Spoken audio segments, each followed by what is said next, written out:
धन्यवाद मेरे सर्वशक्तिमान दयालु देवन सामर्थ्य परमेश्वर पिता, मैं प्रार्थना करता हूँ मेरे दयालु परमेश्वर पिता, जितने बेटा और बेटी आए मेरे परमेश्वर पिता, तू इनको अपने वचन से भरते। तेरा वचन का जितने मेरे बेटा बेटी मेरे नाम से एक से अधिक होकर इकट्ठे होते हैं, मैं स्वयं आता हूँ मेरे परमेश्वर पिता। तेरा वचन ये भी कहता है, बोलने वाले तो नहीं हो, तुम्हारे अंदर से मेरा परमेश्वर का आत्मा बोलता है। हे परम प्रधान परमेश्वर पिता, तू स्वयं आकर के हर एक बेटा और बेटी को वचन से भरते मेरे दयालु परमेश्वर पिता, सामर्थ से भरते। इस भवन से कोई बेटा बेटी खाली हाथ ना जाने पर पिता मेरा धन्यवाद। हे मेरे परम पिता परमेश्वर पिता, मैं तेरा धन्यवाद करता हूँ कि आप इस घर से, इस भवन से, तेरा घर है, तेरा भवन है, इस घर से कोई खाली हाथ ना जाने पर पिता तेरा धन्यवाद। एक बार जोरदार ताली।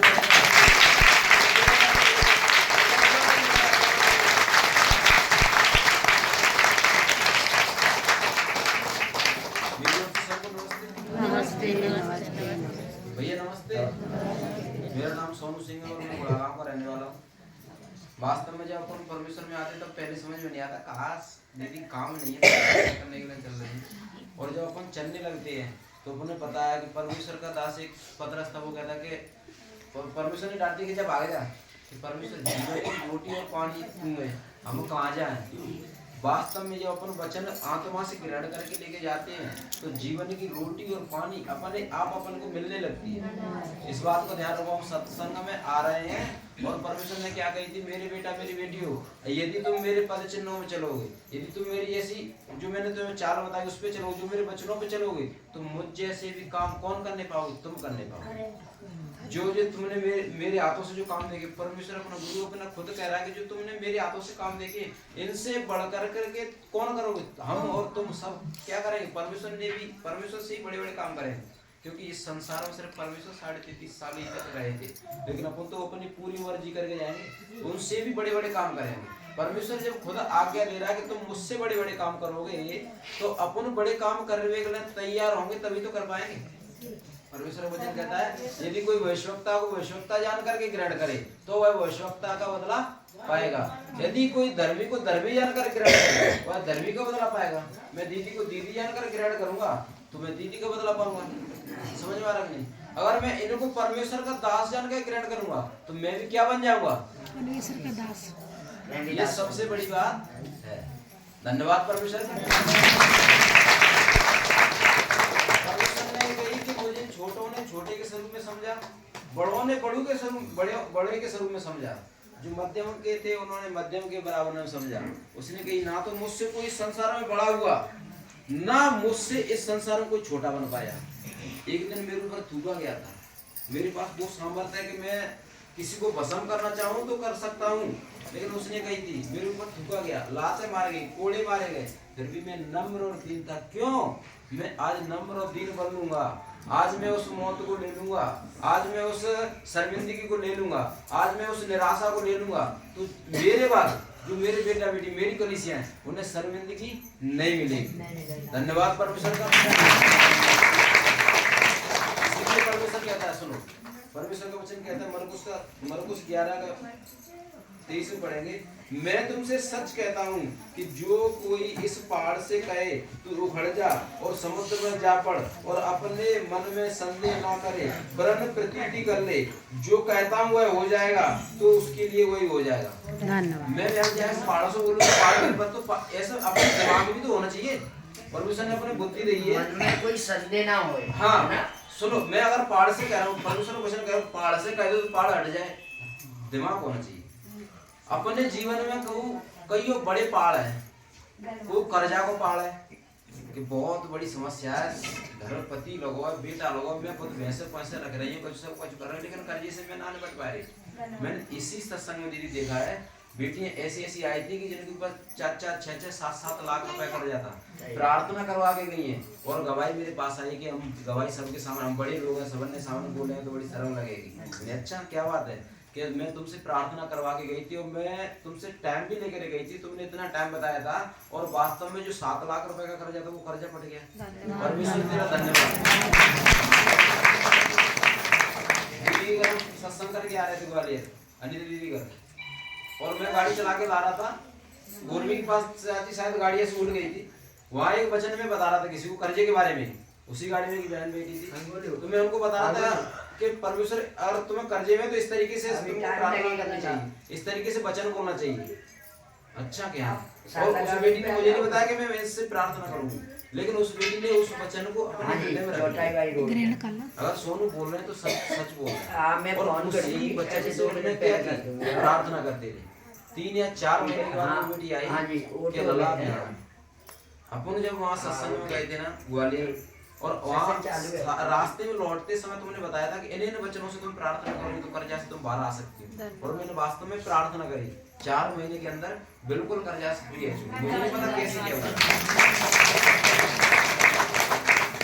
अगर तुम विश्वास के साथ कहो ये पहाड़ हटकर समुद्र में जाकर, तो है गिर जाएगा। दीदी है सत्संग करते करते 4-6 साल रह गई, बहू 4-6 साल शायद घर में रह चुकी, लेकिन दीदी के सारे काम बनते जा रहे थे। जिसके ऊपर हाथ रखने की वो ठीक होते जा रहे थे। मेरी भाभी ऐसी हालत में थी कि आज की मेहमान है, कल की मेहमान है, महीना 2 महीना और बचेंगे, बाकी बाद में मर ही जाना है। लेकिन जब दीदी के द्वारा सत्संग आया, सत्संग में दीदी मेरी भाभी गई तो वो बच्ची है, सो बच्ची उनके द्वारा एक बेटा भी पैदा हुआ, दोनों को दोनों 2 जीवन बच चुके।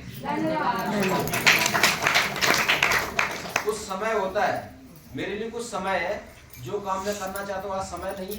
क्यों? परमेश्वर मुझे आज बजा रहा है, ठोक रहा है, पीट रहा है, तैयार कर रहा है, लेकिन वो पहाड़ हटेगा मेरे आगे से। कहीं ऐसा ना हो, क्योंकि परमेश्वर ने सारी शिक्षा किसको दी थी? इब्लिस को। परमेश्वर को जो स्वर्गदूत था उसको। लेकिन उसको बाद में क्या आ गया? घमंड आ गया। घमंड आ गया कि दीदी तुम कहा धरे हद्दे घाट पसारी बने गए, तुम्हें जब मुझे यही जरूरत ना थी। मैं तो ऐसा सत्संग फिर कर लिया, क्योंकि कलीसिया मुझे जानते हैं, तुम तो मार रही हूँ, लेकिन वो मेरे घाटे का सौदा हो जाएगा। वो मेरे घाटे का सौदा हो जाएगा। तुम परमेश्वर के पीछे चलोगे तो तुम्हें परमेश्वर भी मिलेगा और कलीसिया भी मिलोगे। लेकिन तुम परमेश्वर को छोड़ के दूसरे रास्ते पे चलोगे तो ना तो तुम्हें परमेश्वर मिलेगा ना कलीसिया मिलेगी। सुनो, परमेश्वर ने क्या कही थी? 2 बेटा आता है, एक धनवान एक लाजर। कौन? बिल्कुल गरीब आदमी। दोनों जब स्वर्ग में गए थे तो दोनों से पूछी गई थी, हाँ भाई कहा कि मैं तो तुम्हारे पीछे चला दो, परमेश्वर तुम्हें जीवन जैसे तुम्हारा रखिए तैसे में चला दो। जाके पास से कुछ हो तो जाने कछु नहीं कर पा, घमंड घमंड घमंड करता रहा। माने कि तू मेरी गोद में बैठ, कहाँ बैठ? तू मेरी गोद में बैठ। लेकिन जो धनवान था वो कहे कि परमेश्वर मुझे प्यास लग रहा है, जा अपने बेटा जा लाजर ने एक मुरी बोरी मेरे होटल से पहुंचवा वैसे रगड़ दे ताकि मेरी प्यास बुझे। माने कि नहीं, जीवन का आनंद तू स्वर नीचे ले चुका है, तो मैं क्या करूं? इस आग में तड़प रहा हूं। उसने कहा कि ऐसा करे, नेक देर के लिए वो समय दे रहे ताकि मैं नीचे चला जाऊं। अपन मेरे जो बेटा है, बेटियां हैं, वाइफ है, भैया है, परिवार के, उनको बताया हूं कि अपने मन को फिरा लो, स्वर्ग का राज्य निकट आ गया है। मैंने कहा नहीं, नीचे मैंने किसी को भेज रखा है। किसको भेजा है? शारदा को भेजा है, गीता को भेजा है, अनीता को भेजा है, करू भैया को, राम शरण को, और आप सबको भेजा है। अगर वो लोग कौन धनवान परिवार के, वो जो मैंने नीचे बिठा ले, जो शारदा नीचे मैंने भेज रखी है, अपना स्वर्गदूत उसको नीचे मैंने भेज रखा है, अगर वो शारदा की बात मान लेंगे तो किसकी? मेरी भी मान लेंगे। शारदा की बात नहीं मानेंगे तो किसकी? मेरी भी नहीं मानेंगे। धन्यवाद परमेश्वर का। नहीं है कि परमेश्वर स्वयं उतर के आए इस संसार में। परमेश्वर ने हमारे लिए किसी को पहले ही भेज रखा है। हमारे दीवान पर स्वर्गदूत हमारे जीवन में आए, लेकिन हम सभी तो दीदी हैं, चाची हैं, बुआ हैं, ताई। अगर अपन इस तरीके से लेते रहेंगे तो वही अपने जीवन में आते रहो। लेकिन मैंने अभी वचन बताया था, यदि तुम भविष्यवक्ता हो, परमेश्वर के दास को परमेश्वर का दास जान करके ग्रहण करोगे तो तुम भी उसी की तरह बढ़ते जाओगे। धन्यवाद परमेश्वर का। दीदी को सत्संग करते करते कई दिन हो गए, बहुत साल है गई, बहू आ गई, शायद बताया दीदी 5 या 6 साल हो गई थी, 10 साल हो गए, 6 साल हो गई थी शायद, या ऐसी कुछ हो गई थी। और लोग आगे कहते दीदी खुद सत्संग कर रही तो बिने के जीवन में नाती क्यों ना थे? बिने दिन पे हाथ रखे, बिने के नाती है, बिने के नाती है, बिने के बेटा है, बे अपनी वो भी हाथ रखे थे, बिने के बेटा है। सुनो मेरी बात, बहुत से कहते थे, लेकिन कुछ समय आया, दीदी ने मुझे बताया था कि भैया कि मैंने और बहू ने बेटे के साथ 1 महीना खूब घुटने टेक करके प्रार्थना करी, और जैसे ही प्रार्थना करी बेटे को बालक आ गए। और करते रहे कोई जब बच्चा हो जाता तो हम सब के सब वहाँ गए थे, बड़ा आनंद हुआ कि दीदी घर में खुशी आई तो हमारे घर में खुशी आई। पहले तो बुराई कर रहे थे कि दीदी सत्संग कर रही है, तुम सेकंड पे आते रहे, तुम्हारे बेटे के बेटा आ रहा हो, तुम्हारे खुद के बहू के बेटा है। अगर तुम खुद के और नहीं कर सकते तो अपन ही तो कर सकते, लेकिन टाइम होता है। पहले परमेश्वर खुद को बजाता है, पीटता है, ठोकता है कि तुम जाए ले भी ले तैयार हो, या मैं तुम्हें दे दूं, चाहे तुम रख सकता हो या ना रख सकते। अब बाद में परमेश्वर ने जब बेटा दे दिया, जब पहाड़ को हटा दिया, तुम विश्वास के साथ कहो तो ये पहाड़ भी हट जाएगा। ये शर्मिंदगी का जब पहाड़ हटा तो आज उनका नहीं पता है कि जो कौन कहते थे कि भैया बेटा शबन बेटा है, तुम्हारा बेटा क्यों ना तू। समझ में आएगा नहीं आया? धन्यवाद परमेश्वर का। वो बेटा तुम्हारे बीच सबके बीच में खड़ा है। तब परमेश्वर कहता है, इसीलिए मैं तुमसे कहता हूँ, किससे? हम सबसे परमेश्वर कह रहा है, मैं तुमसे कहता हूँ कि जो कुछ तुम प्रार्थना करके मांगो तो प्रतीति कर लो, विश्वास कर लो कि तुम्हें मिल गया है। प्रार्थना करी पतो ना मैंने आज मांगे आज वो मिलेगा या ना मिलेगा। परमेश्वर कहता है मैं तुम्हें फल भी देता हूँ और प्रतिफल भी देता हूँ। फल इसका मतलब मैंने आज प्रार्थना करी, परमेश्वर ने आज मुझे दे दिया। लेकिन दीदी प्रार्थना कर रही थी बहुत पहले से, ऐसा नहीं है कि मैंने प्रार्थना करी, पहले से भी दीदी प्रार्थना कर रही थी परमेश्वर मेरी शर्मिंदगी को बेटा इस पहाड़ को हटा। लेकिन जब बिल्कुल ही घुटने टेक करके समर्पित हो गई कि परमेश्वर अब शर्मिंदगी दूर होना चाहिए, एक महीने फल आया। परमेश्वर कहता है इसलिए कि मैं तुमसे कहता हूँ कि जो कुछ तुम प्रार्थना करके मांगो प्रतीति कर लो, विश्वास कर लो कि दृढ़ अटल विश्वास है, कर लो कि तुम्हें मिल गया और तुम्हारे लिए वही हो जाएगा जो तुम मांग रहे हो। और जब कभी तुम खड़े हुए प्रार्थना करते हो तो यदि तुम्हारे मन में किसी के प्रति कुछ विरोध हो तो क्षमा करो, इसलिए कि तुम्हारा स्वर्गीय पिता भी तुम्हारे अपराधों को क्षमा करेगा। हमें गवाही मिल क्यों नहीं पा रही है? समय ज्यादा नहीं, हमें गवाही मिल क्यों नहीं पा रही है? कि मैं हूँ अंदर कुछ रखे हुए बैठा हूँ। दीदी ने कही अगर तुम खाली बाल्टी लेकर के आए, खाली बर्तन लेकर के आते हो तो ही बेटा मैं डालूंगी, मेरा पानी तुम्हारे काम आएगा।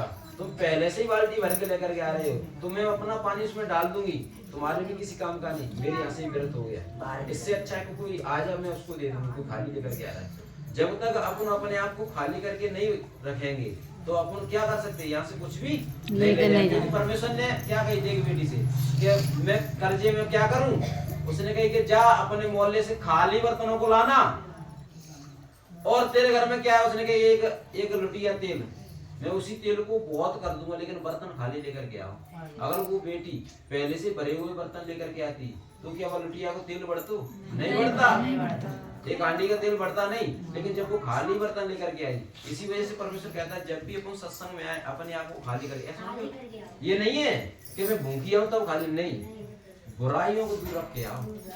मैंने पहले तुम्हें बताया था कि मैं वचन पढ़ रहा था और प्रार्थना कर रहा था, जब मैं सत्संग में चल रहा था तभी की बात है। और भाभी से जरा सी लड़ाई होगी, थोड़ी सी मेरी समझ में नहीं आ रहा, मैंने पता नहीं भाभी गलत है या मैं गलत हूँ, मैंने तुम्हें बताया था।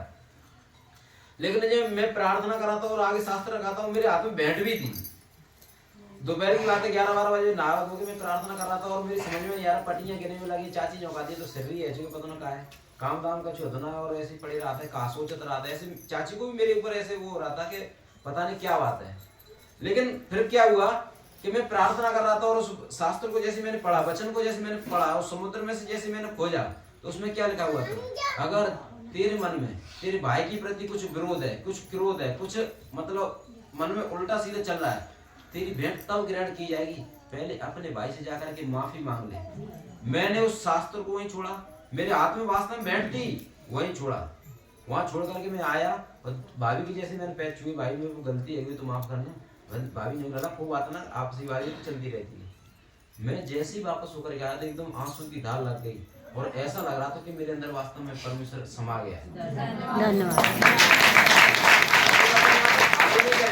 किसी को माफ नहीं करेंगे तो परमेश्वर अपने जीवन में बड़े काम नहीं कर सकता है। दीदी जो बताती उस वचन को अपन लेकर के नहीं जाएंगे तो काम मतलब तुम्हारा नुकसान है, अब तुम्हारा नुकसान है, मेरा नुकसान हो रहा है, दीदी क्या नुकसान हो रहा है? 100 नहीं बचेंगे, 10 बचेंगे, एक तो बचेगा। लेकिन परमेश्वर ने दीदी को बचाया तो परमेश्वर जैसे हम जाएंगे हमारी तरह लाखों लोगों को और लेकर के आएगा, क्योंकि परमेश्वर ने इनको खड़ा किया, परमेश्वर और भी इनको दे सकता है। लेकिन अगर अपन वचन नहीं सुनेंगे तो वहां मेरा और तुम्हारा ही घाटा है। धन्यवाद परमेश्वर। सभी लोग ऐसे परमेश्वर की ओर मन फिरा लो और समय निकट